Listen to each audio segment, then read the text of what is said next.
नमस्कार। कानपुर वार्ता में आपका स्वागत है। कृपया इस चैनल को देखिए, लाइक कीजिए और सब्सक्राइब जरूर कीजिए। कल अखिलेश यादव ने एक प्रेस कॉन्फ्रेंस की और उस प्रेस कॉन्फ्रेंस में यह घोषित किया कि उनका और आरएलडी का गठबंधन हो गया है, जिसके तहत 7 लोकसभा सीटें आरएलडी को चुनाव लड़ने के लिए मिलेंगी। उन्होंने एक और बहुत महत्वपूर्ण बात कही, वह यह थी कि सीट जरूरी नहीं है, जीत जरूरी है। अगर इन दोनों घटनाओं को देखा जाए तो ऐसा लगता है कि अखिलेश यादव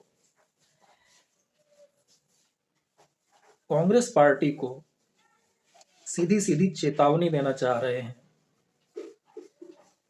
कि अगर आपके पास जीतने लायक कैंडिडेट है और किसी पर्टिकुलर सीट पर आप चुनाव जीत सकते हैं उस कैंडिडेट के साथ, तो आप उस सीट पर एक ठोस प्रस्ताव लेकर के आइए। आप कितनी सीटों पर चुनाव लड़ेंगे, आप कितनी सीटों की मांग कर रहे हैं, इस बात का कोई मतलब नहीं है। अगर आप 25 सीटों की मांग कर रहे हैं तो आप उन 25 सीटों पर किसे चुनाव लड़ाना चाहते हैं और उसके चुनाव जीतने की संभावना कितनी है, मुकाबला करने की संभावना कितनी है, इसको ध्यान में रख करके गठबंधन होगा। दूसरा, जो उन्होंने आरएलडी के साथ गठबंधन घोषित कर दिया, तो उसका इशारा यह है कि अगर आप समय रहते किसी ठोस प्रस्ताव के साथ नहीं आते हैं तो समाजवादी पार्टी छोटे छोटे क्षेत्रीय दलों के साथ सीधे चुनाव में जा सकती है, उसे आपकी कोई परवाह नहीं होगी। तो देखा जाए तो यह जो इन्होंने इंडिया अलायंस बनाया था या इंडिया अलायंस बनाया था, उसके लिए एक बहुत ही कड़ा संदेश है। स्पष्ट है कि उत्तर प्रदेश, जहां समाजवादी पार्टी आज की स्थिति में भारतीय जनता पार्टी के बाद सबसे मजबूत पार्टी है, वह ही यह निर्णय करेगी कि इंडिया की कौन सी पार्टी, इंडिया से मतलब इंडिया अलायंस की कौन सी पार्टी किस सीट पर चुनाव लड़ेगी और किस कैंडिडेट के साथ लड़ेगी जो उस सीट पर मुकाबला करने की स्थिति में हो। अभी पिछले लगभग 5-6 दिन से ऐसी सूचनाएं आ रही थी कि कांग्रेस पार्टी ने 25 सीटें मांगी हैं, 26 सीटें मांगी हैं, कोई 22 बता रहा है, तो अलग अलग संख्या बताई जा रही थी। और इसमें जिन सीटों का दावा किया जा रहा था उसमें से ज्यादातर सीटें पश्चिमी उत्तर प्रदेश की और मुस्लिम बाहुल्य सीटें थीं। तो आरएलडी के साथ गठबंधन की घोषणा करके समाजवादी पार्टी ने यह लगभग तय कर दिया है कि आप अगर अनावश्यक दावा करेंगे, अनर्गल प्रलाप करेंगे, तो आपको कोई सीट नहीं मिलेगी।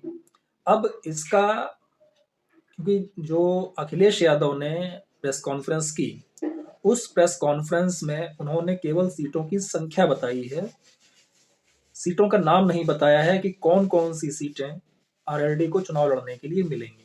लेकिन कुछ ही देर बाद यह बताया जाने लगा कि कौन कौन सी सीटों पर चुनाव लड़ सकती है आरएलडी। तो इसमें कई सारी सीटों के नाम लिए गए हैं, जिसमें अलग अलग जो माध्यमों से या अलग अलग सूत्रों से जो सीटों के नाम लिए जा रहे हैं, तो उनमें बागपत, मथुरा, कैराना, मुजफ्फरनगर, मेरठ, अमरोहा, बिजनौर, फतेहपुर सीकरी, बुलंदशहर और हाथरस के नाम अभी तक सामने आए हैं। इनमें से 4 सीटें कॉमन हैं, जिनके नाम ज्यादातर सूत्र जो है ले रहे हैं, वह है बागपत, मथुरा, कैराना और अमरोहा।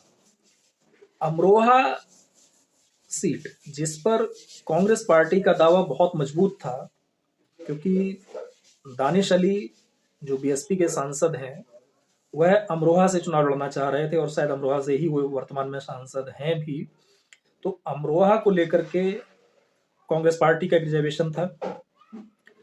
तो अभी तक जिन सूत्रों से ये सूचनाएं बाहर निकली हैं या न्यूज में तैर रही हैं, उनमें अमरोहा सीट कॉमन है। लगभग हर व्यक्ति यह मान रहा है कि अमरोहा सीट आरएलडी को दे दी गई है। यद्यपि नामों की घोषणा भी नहीं हुई है, लेकिन दबाव बनाने का एक तरीका भी होता है। अब राहुल गांधी के पास, या यूं कह लें कांग्रेस के पास, एक ही रास्ता बचता है कि वो जल्दी से जल्दी अपनी सीटों और अपने संभावित उम्मीदवारों के साथ अखिलेश यादव या समाजवादी पार्टी के साथ बैठें, सीटों पर निर्णय लें और यह तय कर लें कि किन सीटों पर कांग्रेस को चुनाव लड़ना है। अन्यथा बात हाथ से निकल भी सकती है।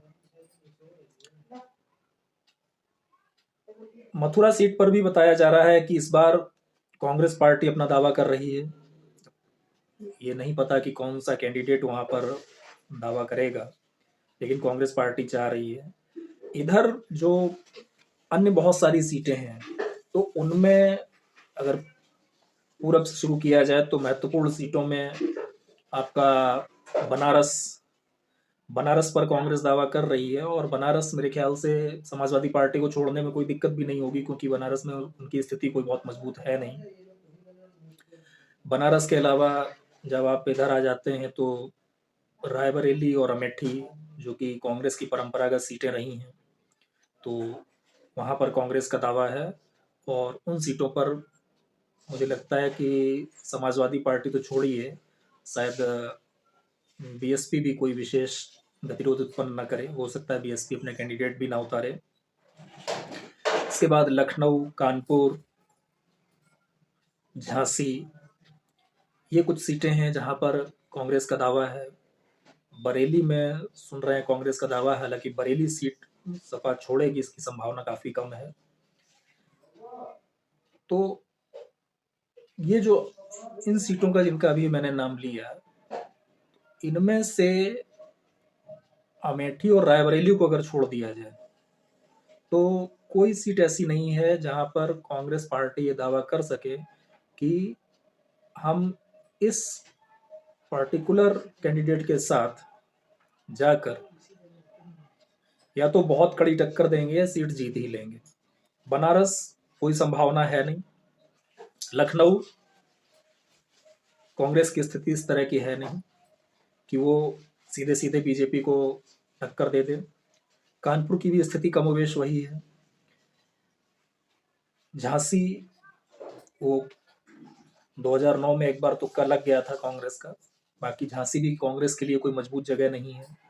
तो अच्छा, बरेली सपा छोड़ेगी नहीं, क्योंकि बरेली में एक तो उसका दावा मजबूत है, और दूसरा ये है कि वहाँ पर शायद कोई नेता है, मुझे नाम याद नहीं आ रहा, शायद कोई वर्मा फैमिली है।